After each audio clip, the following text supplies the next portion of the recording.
My name is Sophia. My name is Kirsten Dickerson. Kirsten and I have been friends for about 10 years now.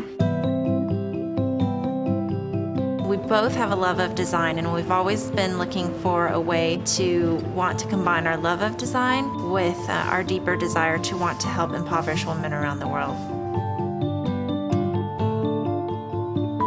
Raven and Lily is a nonprofit design studio dedicated to empowering impoverished women through design partnerships and micro-enterprise opportunities. The idea for Raven and Lily was inspired by some amazing women that I know in India. At Niyati, we facilitate skill development for women who are impoverished and illiterate and otherwise have very few skills that would make them employable, so to speak. One of the things that was always a struggle for me is to that question of how is something made. Even if we got a good deal on our end, often somebody else paid the price on the other end. We really want to see design done differently to where we know how something is made. The thing I love about Raven and Lily is that we're able to create beautiful designs, but they're also designs that help women on a deeper level. ስሜ ገነት አሰፋ እና ያው ከቫይረሱ ጋር ነው የሚኖረው ማለት ነው። ያው እኔ ሌላ ገቢ የለኝም።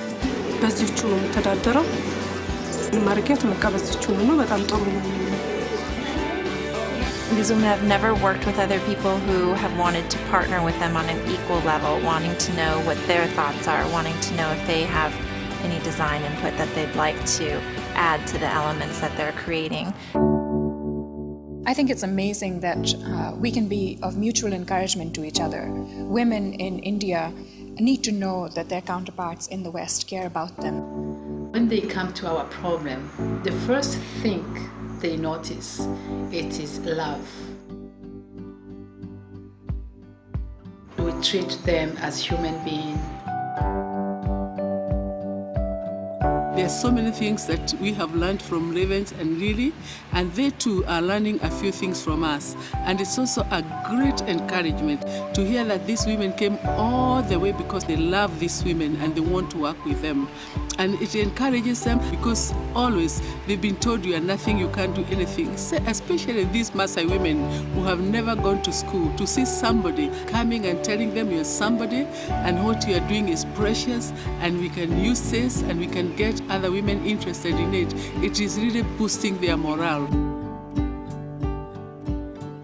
The reality is for a lot of the women that are in our partnerships, if they weren't a part of these design programs, they would not have a place to live, they would not have food to eat, they would be very susceptible to trafficking, to sexual slavery, would not have the opportunity for education or health care or other basic needs met.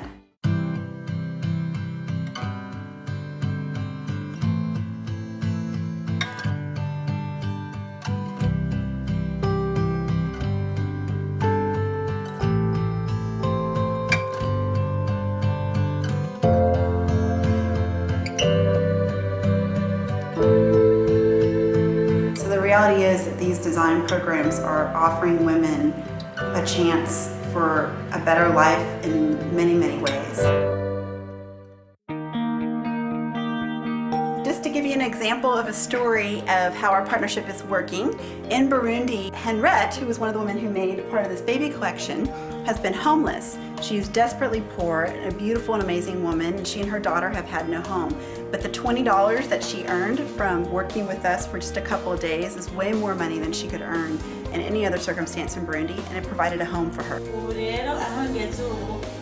I will tell you that today I have a big hope for my future. Even though I didn't go to school, here I have a skill. And with this skill, I know that I will go far. Not only are we fair trade, but we're also eco-friendly.